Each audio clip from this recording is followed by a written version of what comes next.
Hello and welcome. My name is Sophia Zima. I'm part of the events team of the Schwarzkopf Foundation. I'm very pleased to welcome you all here tonight to our event with the title Youth Participation in the European Union, Making Young Voices Heard and Their Struggles Seen. I'm very excited to be able to welcome our speaker for tonight, Biliana Sirakova. Welcome to you. Thank you for being here. I'm also very excited to introduce our moderator for tonight, Ludovica Formicola. I'm sorry. She is a policy officer in European and international organizations. She serves as an elected member of the governing board of the European Youth Parliament. The EYP is one of the largest and most dynamic youth organizations in Europe. It's currently represented in over 40 countries. And she is carrying out the portfolio in organizational development and partnerships. Therefore, active citizen education is also a central pillar of her mandate.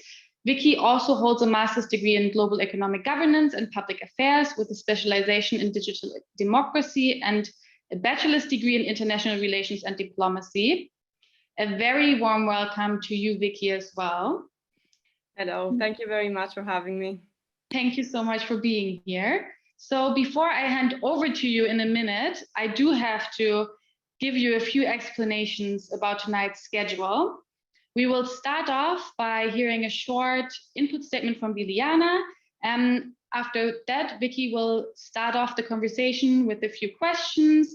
And then later on, we will open it to the audience and to your questions. Please ask them plentiful.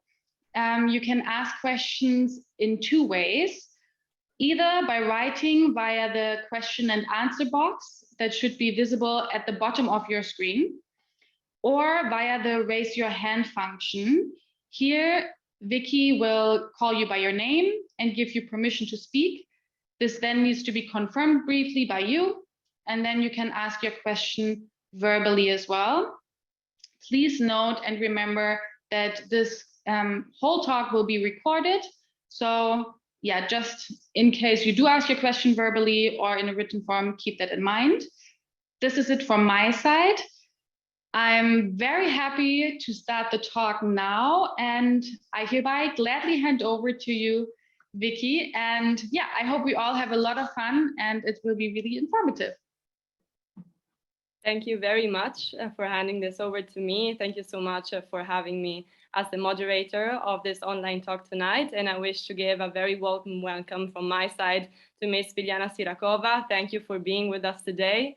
I will go on with a short introduction, a short biography of Ms. Sirakova, and then I will leave you the floor for your opening speech.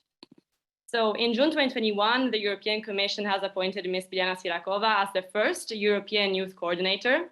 Her role is to encourage participants of young networks in EU-wide initiatives, such as the Conference on the Future of Europe. She's also responsible for giving visibility to the ideas and contributions of young Europeans, and finally to coordinate EU youth policies and programs, such as the Erasmus+, the European Solidarity Corps, Discover EU, and the Youth Guarantee. Ms. Sirakova comes from Bulgaria and has worked for 11 years in the European Commission in the field of human resource management and professional development. And in general, the effects of the pandemic have highlighted the need for connection between entities, people, ideas across Europe. And in this capacity, Ms. Sirakova will be a point of contact and a visible reference point for the youth and the organizations that represent them. So I wish to welcome again Ms. Biliana Sirakova to this online talk. I will leave the floor to you now to tell us what are your priorities as youth coordinator and what instruments are in place for young people's ideas and struggles to be heard and considered in future EU measures. So whenever you're ready, Ms. Sirakova, you have the floor to share your presentation. Thank you so much, Vicky, for the nice introduction. And thank you to Sophia for the invitation. It is really wonderful to be here and to have kind of this dialogue with you.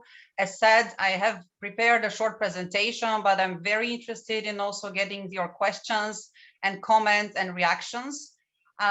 So, I will talk about youth participation, and it's very nice that you're already doing the first step. You're being curious about the processes and how to get involved. So this is really the first start, and I think a really important theme, because if we have the curiosity, we will look for the information, we'll find ways to get engaged. So thank you for sharing your evening time with us. So let me just share really quick some few kind of information points, and the slides that I'm going to be sharing with you, they I believe they will be sent to you after that, so you will get the resources and a few links in case you want to follow the information. I do not want to lose a lot of time just going into many details. When you get the presentation, you will be able to follow the resources and read on your own time. But let me start first with a general question to you, and you can think about it on your end. Do you have to participate in democratic life?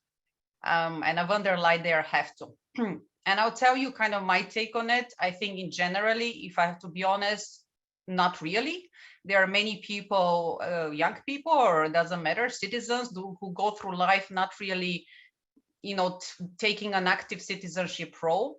But I personally think that if you see something in your surrounding, whether it's in your school, in your community, in your neighborhood, in your country, doesn't matter, something that you want to change, something that you are personally not happy with, or you want to improve, you want to see kind of a different impact, then yes, if this is the case and you want to see change around you and you want to influence this change, then I would say that yes, then you do need to take part in democratic life. And we'll discuss a bit more what do we mean. So when we talk about youth participation, we think of kind of two areas. So one is maybe the more traditional youth voice and involvement in decision making. So this means voting, maybe after a certain age, because in many countries there are rules, getting elected into a local council, maybe one day getting elected into like politics, in a parliament or something like that. So this is more the traditional form of participation in a way. And then we have a second thing that we can think of, which is about civic action, youth activism.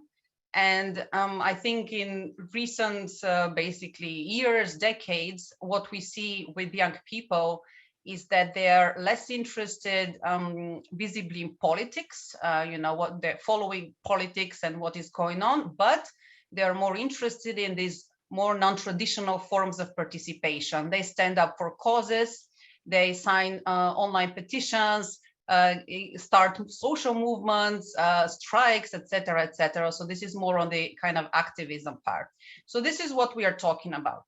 But when it comes to youth participation and wanting to influence with your ideas, it is important to know, I think, which ideas have to be directed where. I mean, you realize that there are some things and decisions that are taken at your maybe very local level. I don't know what is in Germany kind of the structure, but maybe it's a commune, or maybe it's a region, a city, or a bigger level, the national level. And there are some decisions that are taken in the European Union institutions. So I think when you want to get involved, it's also critical to know a little bit who's doing what.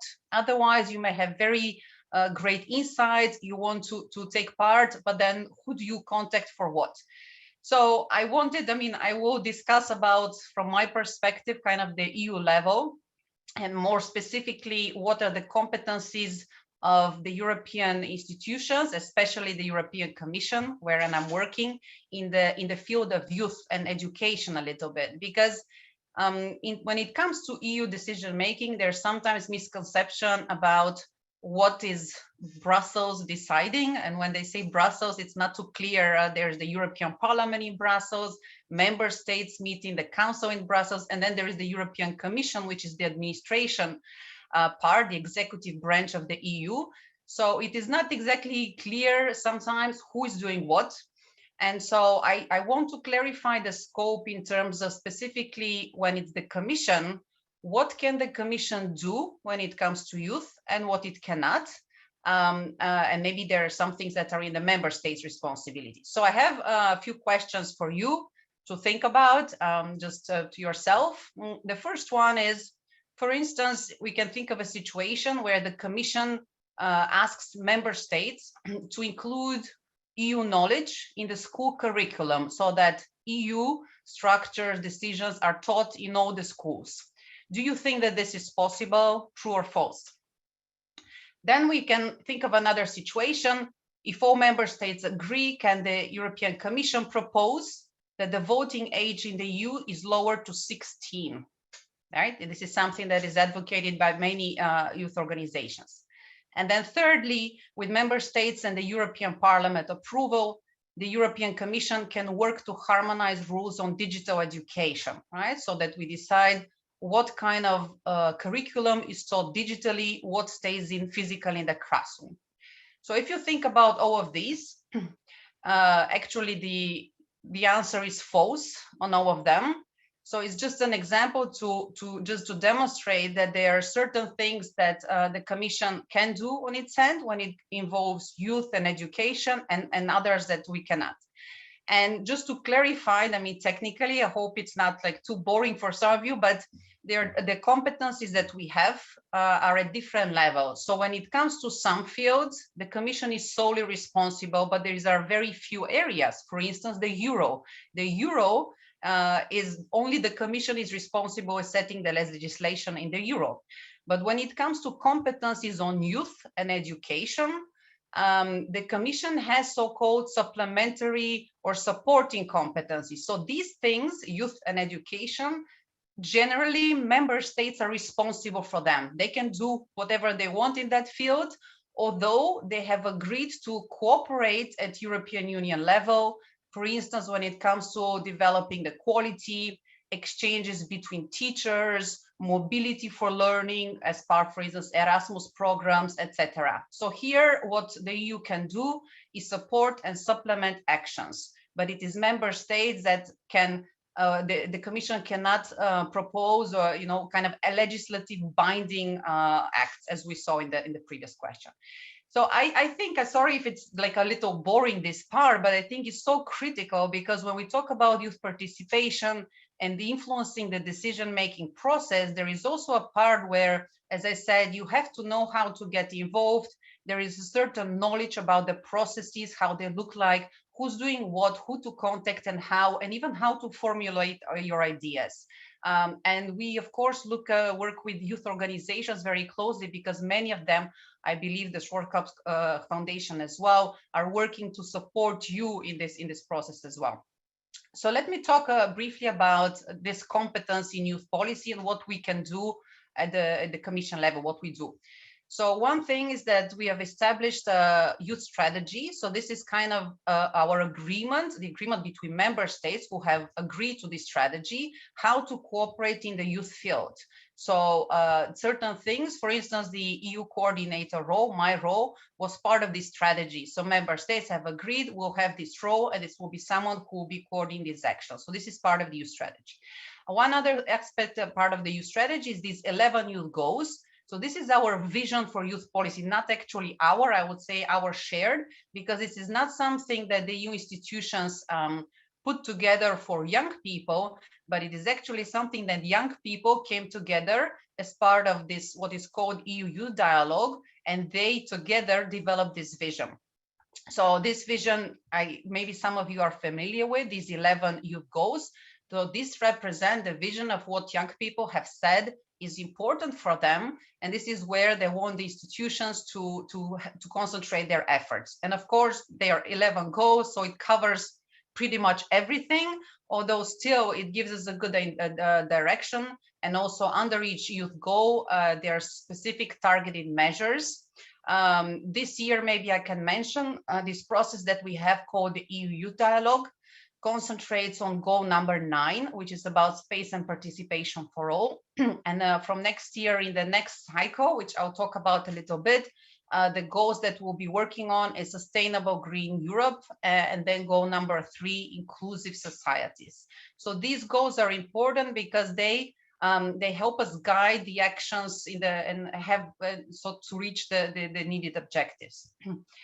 I want to mention here also where you would go to find all this information about this youth dialogue, which I'll talk about next, about programs, what programs are available for you as individual, as a student, etc. And this is our kind of one-stop shop, which is called the European Youth Portal, where you find really a lot of information for all of this. So really quick, the EU dialogue. So this EU dialogue that I mentioned is part of the youth strategy. This is our main mechanism of how we involve you, young people, in decision-making process. So it is a dialogue between young people and decision makers. It's on, as I said, dedicated goals, but it's organized by national working groups. And in the case of Germany, it is managed by the German National Youth Council. So if you're interested in getting engaged in this dialogue, you want to learn more, you want to participate, and then you can, I've given the link here, you can contact, but it's the German National Youth Council to see how you can further engage. It is steered by the trio presidency. So it means that in the council, every 6 months, we have a rotating presidency of member states. And so 3 such cycles work together to lead this EU dialogue.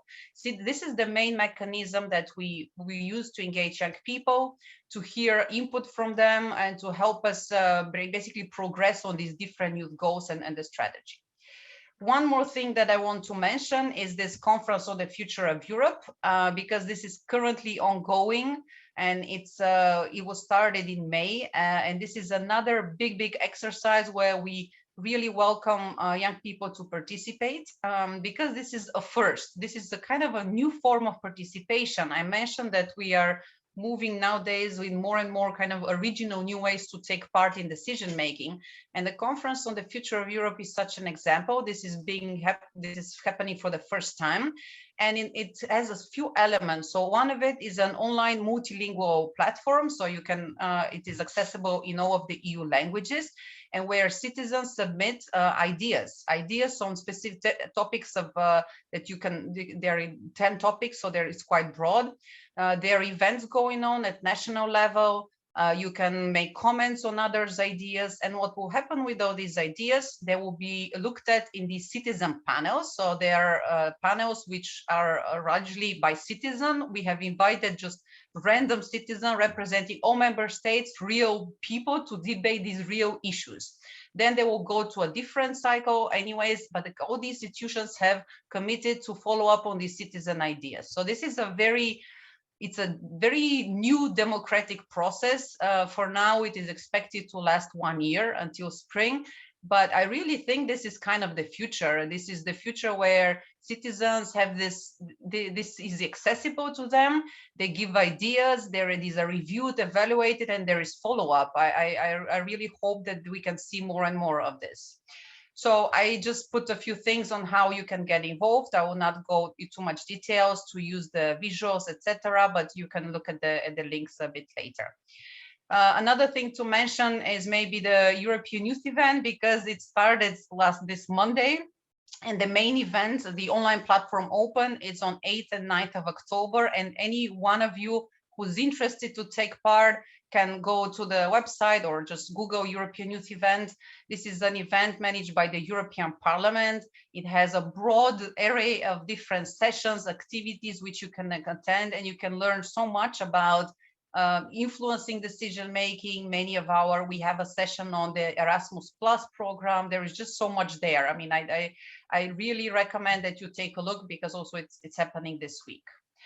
Another example of kind of how youth are participating. This is something which was started this year, Education for Climate Coalition, where students and teachers and trainers come together to think about how can they put elements in education and how to create ideas in schools that will contribute to addressing climate challenges. So it is a very kind of participatory community. They have certain meetings, and it is quite something. If you're interested in getting involved in the sustainability and climate action area, maybe it is something to look at and propose also to your schools, because this is largely not only students, but teachers, even parents and trainers, etc. I think almost the last example, and I will stop, is this new European Bauhaus, where actually we are inviting young people to contribute with ideas which are more linked to sustainable and design in terms of architectural design. So how do we make our buildings greener but beautiful but sustainable? So this is a very nice initiative for those of you who are maybe too interested to contribute that way. And last one to mention also more on the green area is this Youth for Ocean initiative. So all of these things that I'm talking about, these are initiatives where young people are taking part, they're sharing their insights, they're participating in roundtables, they're working together on projects. So this is really driven by young people. So I want to end just saying that, you know, I think, like I said in the beginning, democratic life, influencing decision making, it's not something that you have to do. But if you want to have a positive impact and you want to see something change, this is what I would suggest to do. So let me end here. I thank you very much for this attention in this first part. I'm also happy to connect. I've put my details here in social media or any other way. So that we stay in touch, or that you also, if you want to involve me in any projects that you have, know that I'm available. So let me stop the share here and I'll turn it to Vicky for follow-up. I hope I didn't go a lot beyond my allotted time. Thank you very much. No, definitely. The timing was perfect. Thank you so much for this presentation. And first of all, thank you for clarifying the scope in which the EU operates, which is sometimes unclear, especially in the field of youth policies, and reminding us of what are the EU competences in the field of youth and education. And it was also very interesting to hear about the EU youth strategy, with which you're working really closely, and its goals, of course, and what instruments are in place for youth engagement, which is also difficult to do some proper advertisement. So this is a perfect setting to speak about these initiatives. I wish to start. And Vicky, sorry to interrupt you, but just to say, in the interest of time, I picked really like 3 initiatives. I just want you to know that there is, whatever you're interested in, it's probably somewhere, and there is something to get involved into. So really, I just picked, I wanted to limit it, but that's why I said your entry point is the European Youth Portal. If there is a new project, whatever it is on, it's going to be there. So you don't need to go and search what is where. And also I didn't mention, but it's a multilingual platform. So there is a version which is German. So this is your entry point if you want to learn more. Sorry, yes. No, perfect. Thank you for clarifying also that the youth portal is a very important tool, and it's very nice that you are reminding us about it. Maybe we can also share a link later on in the chat. I will start off by saying that we will start collecting the questions from the audience already now. So whenever you feel ready and you have a question on anything that the EU Youth Coordinator has already mentioned, please leave a comment in the Q&A section in the bottom right corner of your screen on Zoom. So I will start off also by asking a question to you. I would like to focus firstly on the Conference on the Future of Europe, more specifically, which, as you rightfully said, is a democracy exercise first of its kind, and a new instrument for all EU citizens to engage in transnational debates on the Union's future policy. And the youth is a central target group of this conference. And young people, other than being encouraged to actively share their ideas on the multilingual digital platform, they will also make up of one third of the citizens' panels, correct? I mean, just to remind our audience, the Conference on the Future of Europe has a threefold structure. First, there is the multilingual interactive digital platform that enables transnational debates.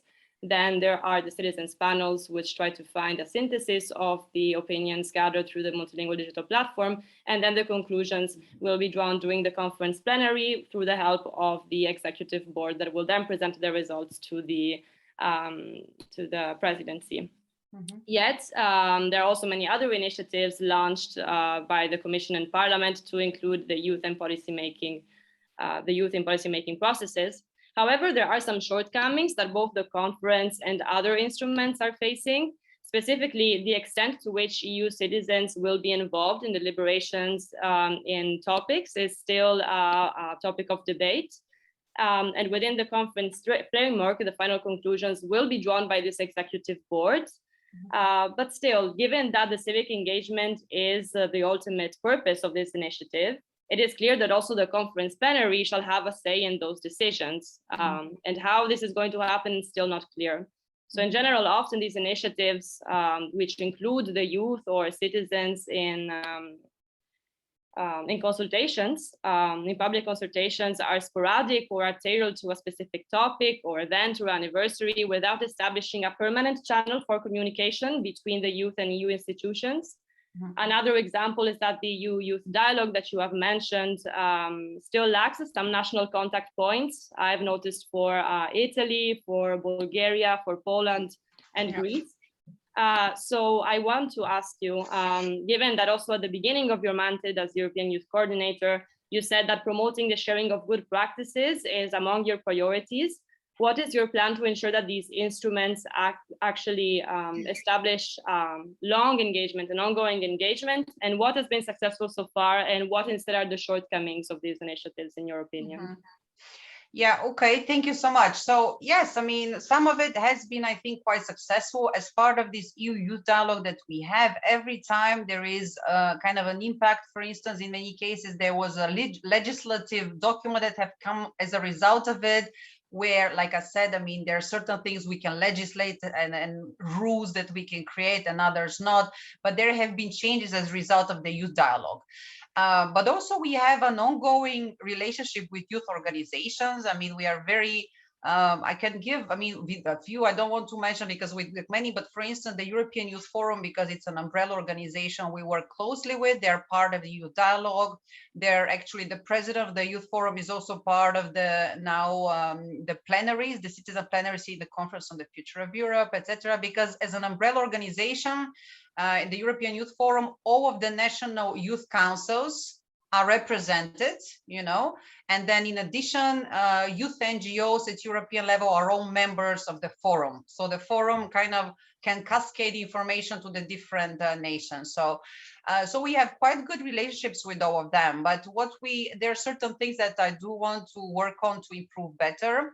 For instance, in the Youth Dialogue, we need better follow-up. I mean, and not only the follow-up, that the actions that we actually take as a result of the dialogue, but also communicating on them. Because what happens is we do the dialogue, we have these conferences and events, and young people tell us, and many of the things we take on board. So they are sent there to the respective DGs, who are directors general in the Commission, who are working on these initiatives.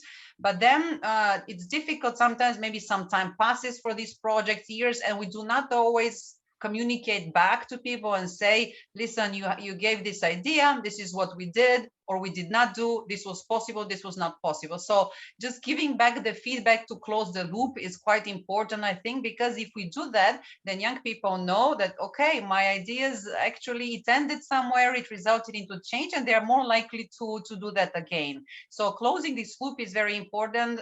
It is cumbersome, it's difficult sometimes, because like I said, for some initiatives, I mean, it can be months and years to take place actually, and to go back and say, where did this initiative originate?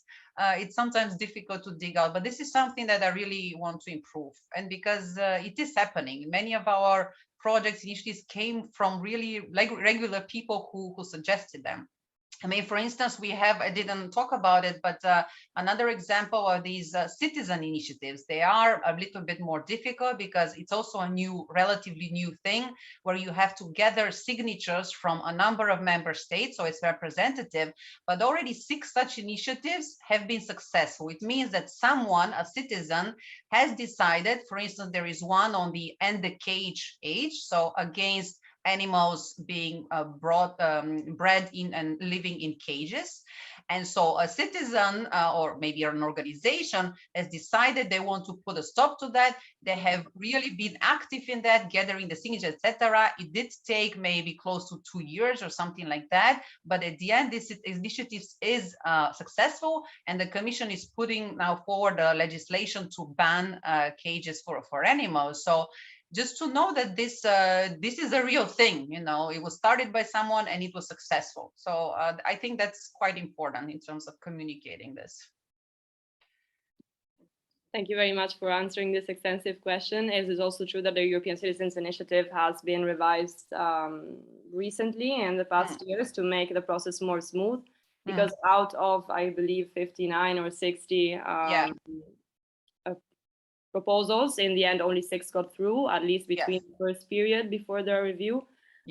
So it is also difficult also for young people to then reach and have the signatures from so many different member states and reach a threshold. But of course, this is also a very important instrument that can actually bring change in the European Union. So thank you also for mentioning that. I will move on to a second question. Actually, I really got inspired by the goal number 7, which is quality employment for all, which is pretty much a pressing issue today for young people in Europe, across Europe, also due to the pandemic. So in 2020, the European Parliament adopted a resolution that condemns the practice of unpaid internships, traineeships, and apprenticeships, and calls for a legal instrument to enforce that young people are paid fairly. And the European Parliament is also calling for this resolution to become binding for member states, or to find a binding instrument, rather than this being a voluntary addition. Yet the youth guarantee is an instrument that you know very well, so you could also explain a bit what that is. So this instrument should be a driving force for quality job. However, youth organizations report that too often offers under this youth guarantee instrument established by the union provides only temporary and low-paid work. It is also worth noticing that the youth unemployment rate in the union is still 18% on average, and it is also undeniable that youth unemployment is soaring during the pandemic, fueled by rates of precarious work among young people who have no security or little access to social protection. And a final fact to consider is that traineeships are too often used as an alternative to employment contracts. This is a reality across the member states. So I wish to ask you, Ms. Sirakova, what is the state of affairs now, and what are the union's plans to provide social protection and financial security to young people, and what is your stance on such a delicate topic? Yes, you're right. I mean, the youth guarantee, and maybe I can mention it because people are not aware, it was actually reinforced last year. And for instance, this is another area where the Commission doesn't have the competence to just create a legislation that is binding for all, but through the Commission, all member states have committed to this youth guarantee, which means that they're guaranteeing that young people, I think it's below 30, within 3 months of becoming finishing, for instance, their school, etc., would be guaranteed either a job, an apprenticeship, or a traineeship, or an education. So within 4 months of this kind of in an activity. So this is the guarantee.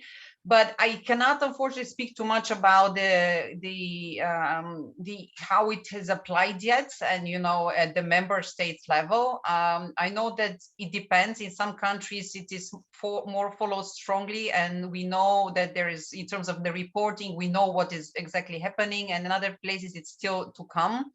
I think personally that yes, I mean, I do agree with that.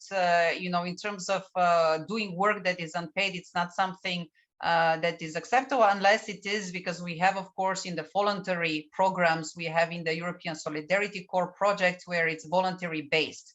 And this is where also this, young people get involved, but it is used as a learning experience.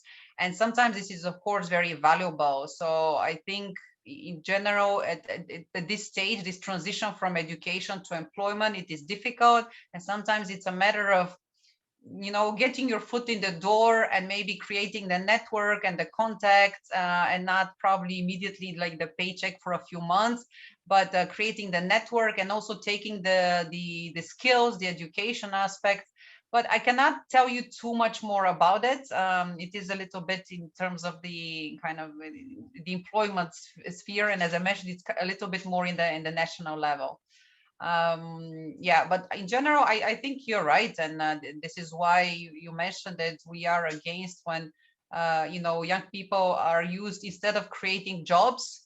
Young people are employed silently without being paid. I think businesses should, in that cases, especially when it's more permanent, projects, invest more in the job creation. This is something that is, especially now, it is quite important to boost. One thing I wanted to mention, because in the pandemic, it's true that we have seen a rising unemployment, but also actually what has been most worrying, it's more the inactivity. So the inability of young people to even take their first job. It's not so much that young people, losing jobs, but it's more because of many sectors where young people traditionally worked, like, tourism, leisure, etc. These whole sectors being under, restriction measures. And so it's more like the loss of income and the inactivity, not being able to take your first job, rather than very large jobs that are lost, that you got kicked out or terminated or something like that. So it is a very big problem. And that's why, the Commission has advised that member states in their national recovery plans, they really take this quite seriously, and they gear it towards young people. And you know that most member states have now adopted these national plans. So I think it should be something that's really, that there is support in that. And maybe you've heard, I saw a question in the Q&A on the European Year Review, but maybe you heard then in the State of the Union address by President von der Leyen that she also talked about the new program, AUMA, which would provide this temporary work experience across borders in a different member states. This is for young people who are neither in employment nor in education or training. So these are people who are really like, kind of, she said, falling through the cracks, falling through the gaps. And this will be a targeted new program that's starting from next year. Actually, thank you very much also for understanding how pressing this issue is, and also young people are feeling the effects of the pandemic in so many different ways, from mental health and well-being to unemployment and social security. So thank you so much for mentioning that. And actually, I was going to take the question from Gregor on the European Year of Youth. So do you want to still expand a bit on that, maybe? Sure, yes, absolutely. So maybe because this is not, we regularly have European years. For instance, right now it's European Year of Rail. So what we are proposing is for next year indeed to be European Year of Youth. And we have started, there is a legislative process behind it. So it has to be approved. It's one of the areas where we need to be, that it's approved by the Council, so the member states, the EU member states, and the European Parliament. So we have right now finalized, it's a legislative document called decision, and it's once it's adopted by the College of Commissioners, it will go to the member states, they will meet, and the European Parliament. We hope that this will be happening until the end of the year. And so this year, it's about a few aspects. I mean, as President von der Leyen said, and we were just talking about it, youth have suffered disproportionately in the pandemic. They were stopped from many activities in a period of their lives and developments that they should be, studying, going out, meeting friends, etc. So I think in terms of solidarity, they had been asked to be understanding, to stay home, respect the measures, and they have been asked to demonstrate solidarity with older generations who are more at risk than them, and they have done that. So I think there is this consideration that we have to honor young people for this efforts. But there is a different aspect, and it's linked to youth participation, which is what we'll be talking about here. So I think in this post-pandemic world, it is difficult. It's going to be probably the effects we might feel on for years to come. And I think we just need everyone on board to really contribute with ideas and insights. And we know that young people can bring a certain perspective. So we need a diverse thinking, we need the original ideas, the entrepreneurship, all of it. So I think there is also this year, it's an opportunity for this to come more to the stage, to say that young people can contribute with ideas. We win decision makers as well, policy makers, if we can involve them, and how to do that. So there a big part of the year will be around that. And then another aspect, it's around our priorities, which is the green and digital transitions, and also inclusive society. So these three things, we know that on the green and the digital, young people are leading. On the green dimension, they are very much like the motor of change that is pushing us to make changes, being very active on it. On the digital, very often they are as well, you know, we call digital natives. So we think that young people can be more at the forefront, and they can more contribute to making this transition successfully in terms of new jobs, again, new ideas, all these aspects. So this is where with the year we want to have new projects, involve people and organizations. So this is what I can say at this stage. I'm sure they will be able to share more in the future. Once I have more concrete things, maybe I can come back and you invite me and I'll be able to help you. But it's going to be a year that is not just, you know, it's not our year, not the institutions, it's your year, and we want the broadest possible involvement from youth organizations and young people themselves. So we will be looking at that. Things are also, like you mentioned, using multipliers, and they're happening at the national level. We don't want, you know, there will probably be kind of big events, conferences, the launch and the closing ceremonies may be in Brussels, also maybe online, but, or we'll see, this is to be defined, but we want this to be really at the local level. And this is where we'll need, of course, support from the member states to involve national organizations. I don't know if I can answer that, but you're welcome to put an additional questions in the Q&A if there is something more. Thank you so much for recognizing the youth potential. I think that there are many people that have very innovative ideas and are very creative on the way that they wish the European Union to proceed in their policy development and how they wish to see the future of Europe. And actually, we also have Nicholas that wants to ask you another question, and he wants to be involved in politics at the European Union level. And he asks, what is the best place to start? Or should he go directly to the national representatives of his country? What is your advice to him? Good question. I'll see if I can answer, because I'm myself not a politician. I'm a civil servant, so in the commission. But I know that in terms of politics, of course, we think of the European Parliament, but also of some of the other partners. So now, you know, the Committee of the Regions, and we have the European Economic and Social Committee. And of course, there are other groups, political kind of organization, lobbyists, etc., that are involved, but not in the EU institutions. So I think that it's probably most meaningful to start at the national level, and maybe to, of course, think about, you know, every political party has a certain platform. So you have to think for yourself with whose ideas do you mostly align with. And I think that that part can be difficult, because many people do not recognize themselves in any one particular you know, party, but more across the. So this is also what I was saying. I think this kind of new participation. What do you do when all the parties that are available, you don't align themselves with neither clearly with one of them, right? So how do you still are involved? So I would start at the national level though. But other just idea too, because you are all, I think, in this age group where this is an option. Maybe it's also to think about working opportunities in the EU institutions. Concretely, for instance, we have traineeships, not only the Commission, European Council, European Parliament. I'm thinking of this because now on 1st of October, we had a whole new batch, big group of interns starting. So we have 2 intakes twice a year. And right now on 1st of October, 900 interns started working only in the Commission, right? 900.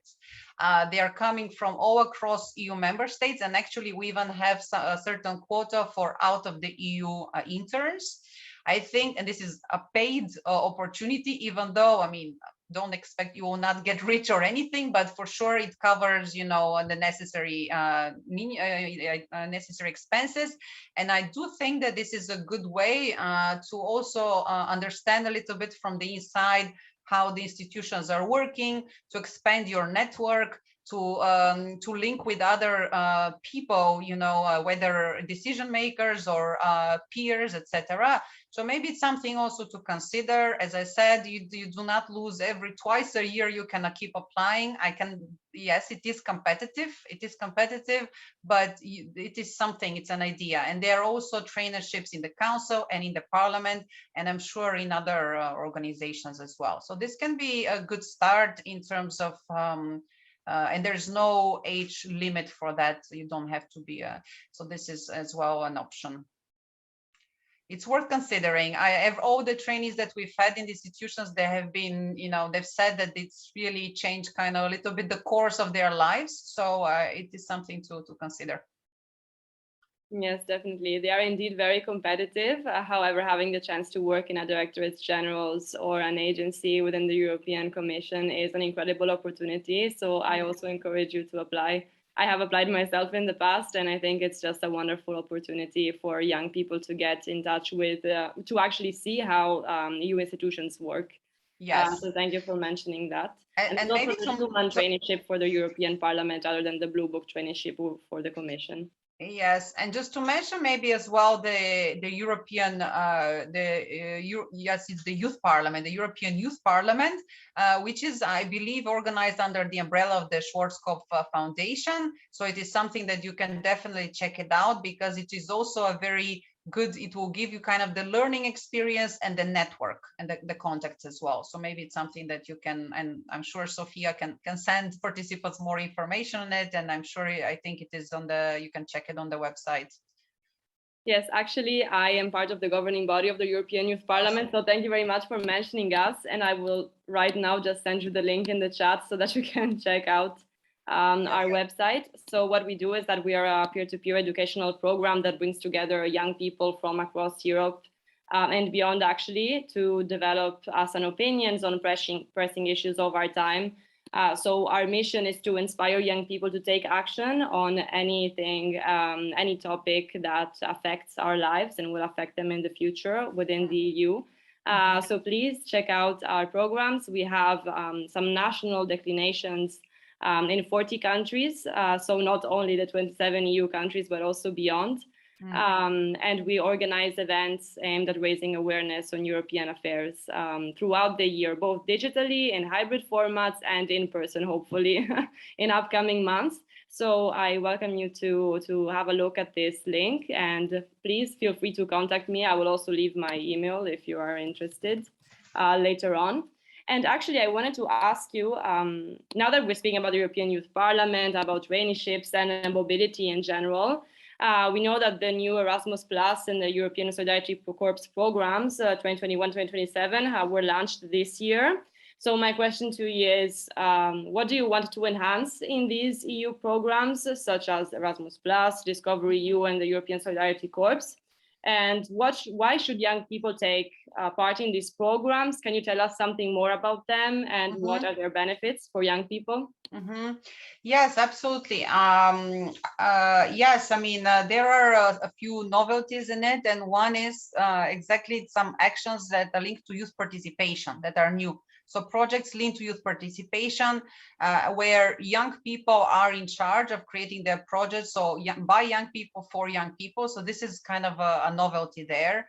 I mean, of course, you know, Erasmus Plus started, it's a very successful progress. It's a program, but it started in '87 or something, but it started first for education and high school education, and has really expanded after that. There have been things, you know, added for vocational training. Actually, now it is for adults. And the other thing that is novelty is the humanitarian aid kind of branch. So there will be projects linked to humanitarian aid, and this is something quite new. I mean, what is new in the program as well is kind of the priorities in which I mentioned. So the green, digital, and inclusive. So projects that are linked to these priorities are, there's more basically numbers for this. There's more quota for these kind of projects. We're looking to have more projects on this. We do want to reach a lot more people. You know, to maybe include people who traditionally would have never like been part of this. I mean, I'm especially thinking about young people with fewer opportunities, disadvantaged groups, minority groups, young people with disabilities. So really, this is what is a very big thing for these new programs. Actually, I mentioned the the youth event by the Parliament, and this Friday in the afternoon, we have a session on called New Beginnings for Erasmus Plus. So this whole session, 1 hour, will be dedicated to this the new programs, and I'll be moderating it. And we have 3 former participants in the program who share their experience. One is a girl with a disability, and they will tell you, I mean, what it has done for them. I think it's quite something, because it is very often a youth exchange that they have undertaken, but just from the people they met, the projects they did, and the results that they saw, and the traveling and the new cultural experience, almost new world. It's had such a kind of like a turning point experience for them. It's really, I actually had a meeting to prepare for Friday with them today, and it's something just very, very powerful. So I don't want to disclose too much. Maybe that way you can join on Friday. Really, you just need to find the event, European Youth Event, go on the platform and you register, and hopefully I'll see some of you on Friday. Thank you so much for reminding us about the AIE event. Actually, I will be there on Friday, so hopefully see you there. It is an incredible opportunity. We're sending a delegation from the European Youth Parliament there, and it will be a wonderful opportunity to meet with so many people from across Europe to share ideas on future EU policies. So thank you also for mentioning that. Mm-hmm.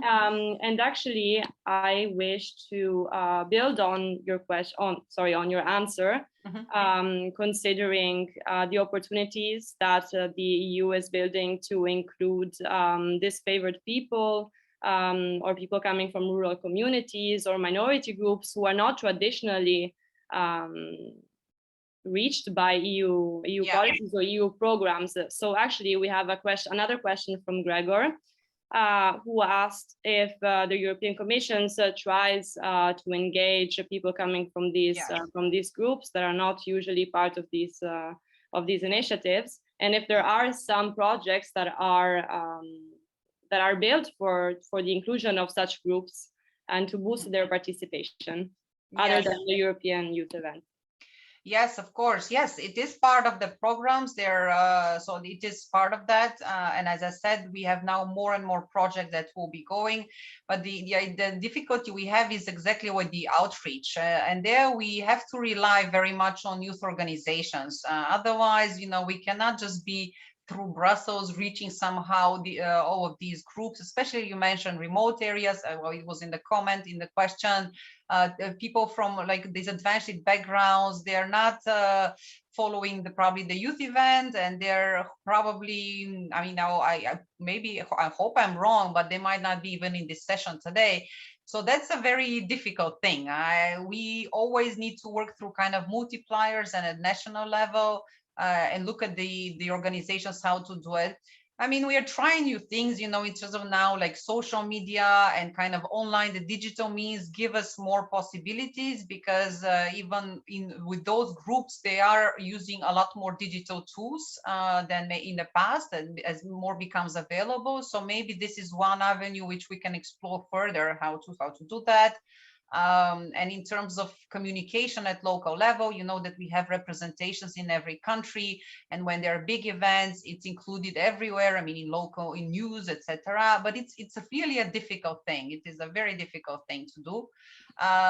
In the youth dialogue, we work with a lot of youth organizations that are representing those students. For instance, we have a FEMISO, who are representing European Muslim young people. We work with the Disability Forum that are representing, and there are several with young people with disabilities. So we do include them in the youth forum, and then rely on them to cascade the information further.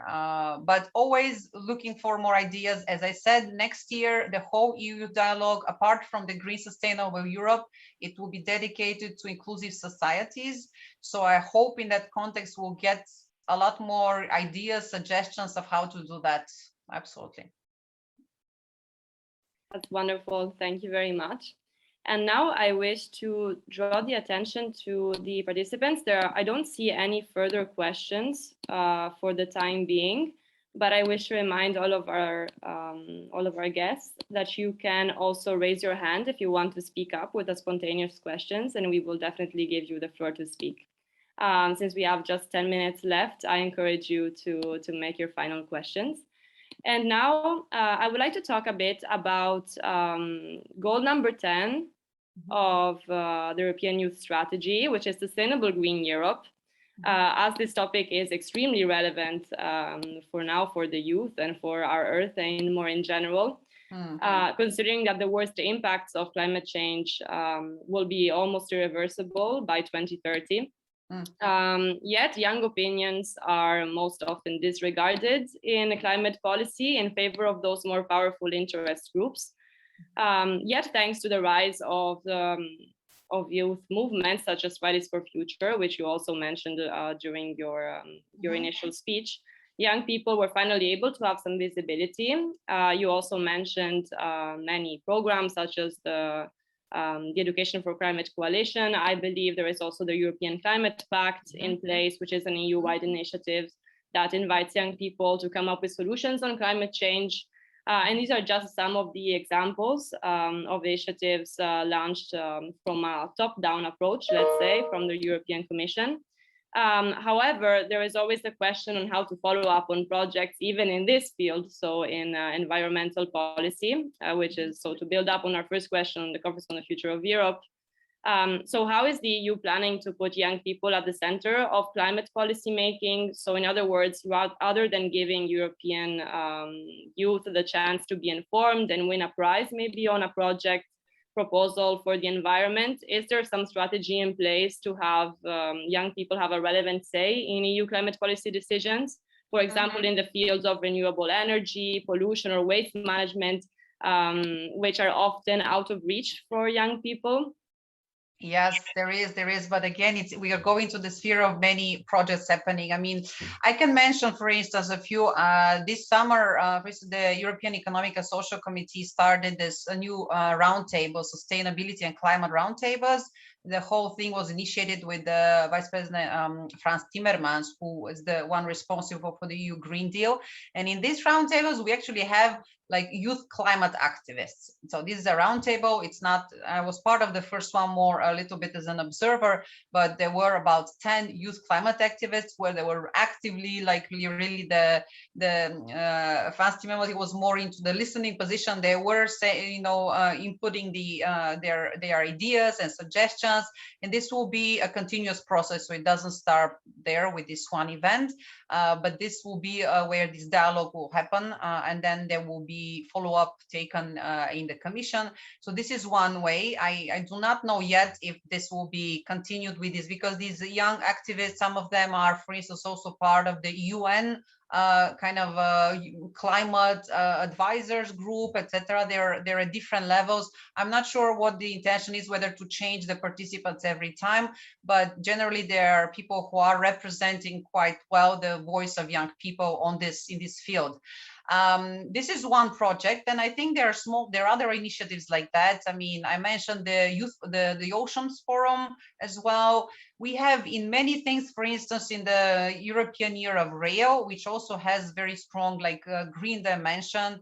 We have youth participation. First, it was in the design, but also in the many different events that are happening.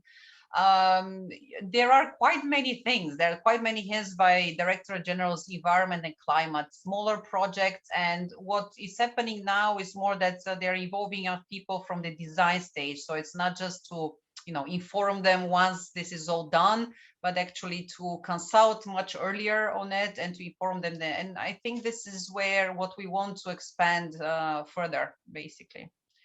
So I would definitely, again, recommend people to go check on the portal, because there's a whole section which is exactly about green sustainability, etc. actions, and you see the different programs that are available. Thank you very much. That is very interesting to hear. And it's also very important to include young people throughout the process of policy making, starting from agenda setting, so the conceptual stage of policy making. So I think that for now, we're kind of running out of time. So I will check again for some questions. Let's see. Okay. So another attendee asked, you mentioned that everyone doesn't need to be necessarily involved in the future of Europe through voting or showing interest in policy. Don't you think the educated youth showing interest in being more active in politics is crucial so that the beneficial policies for EU overall can have better chances of being implemented in the near future? And on that note, are there tangible steps of action taken to motivate these people to be more active? And this will be our closing question. So we will have 5 minutes for your answer before passing it back to Sophia. Yes, I mean, no, I think getting engaged into politics is a great way to evolve. I'm just saying that in general, we see a little bit in many countries, although it's different levels, distrust in politics, and some people who want to get involved, but they do not necessarily recognize them or do not know where to go, to which party to join, etc. So there is that aspect. So there are other ways to get engaged, of course, but I have nothing against a career in politics, absolutely not. I encourage you to follow that if that's your interest.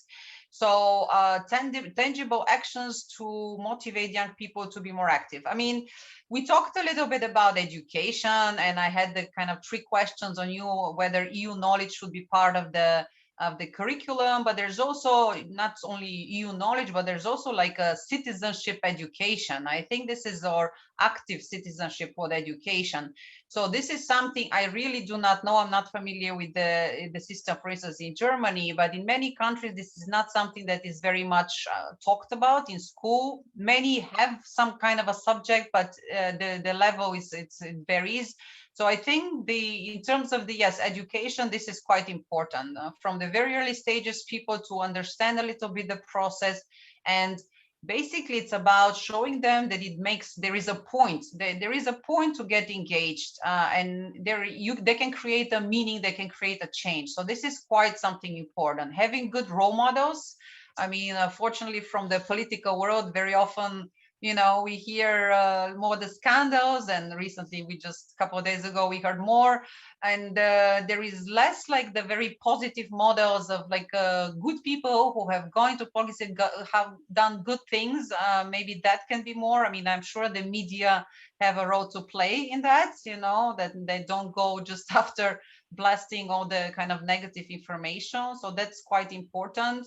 As well, and maybe not only at the very big level, maybe starting in small communities, kind of local councils, that as well.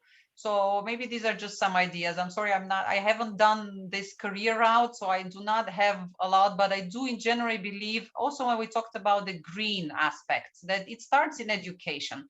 It starts with kind of upstream involvement. I think if people are from very young children brought into this mindset, and they stay curious, you can do to convince and change people when they're much older and create these new mindsets in them. I think it is a bit more difficult.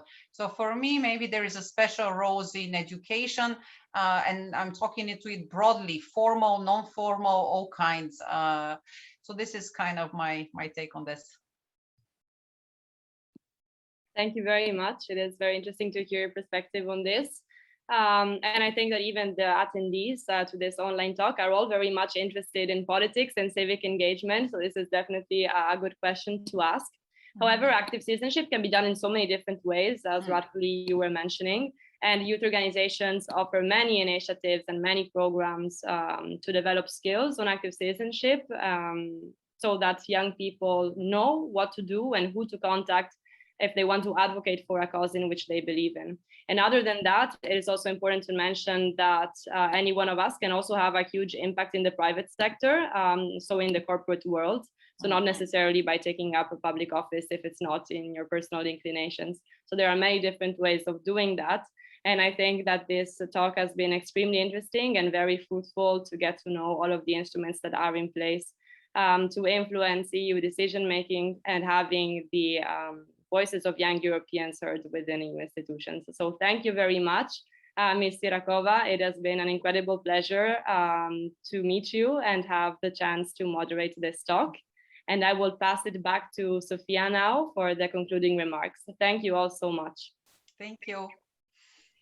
Thank you so much, Vicky, also for that really wonderful moderation that you did. Thank you so much to you, Biliana. It was really wonderful having you here. Also, a huge thank you to our audience, obviously, for all of the questions and your active participation. Yeah, I think this was a super interesting, very informative event. I hope that you can all take something home from it and maybe check out the websites we posted in the chat. I would like to take this moment to give you a hint that we do have a newsletter. So if you do not want to miss any more of our events, you can follow that newsletter or maybe follow us on our social media, and you will always stay up to date. And yeah, I wish you all a really wonderful, nice evening. Thank you again so much to you, Biliana. Thank you so much to you. It was my pleasure. And yeah, stay safe, stay healthy. And yeah, I'm sure we will all see each other at some point again. So yeah, I would end this talk for tonight. Bye-bye. Bye. Have a good evening. Bye. Thank you so much, all of you. Goodbye.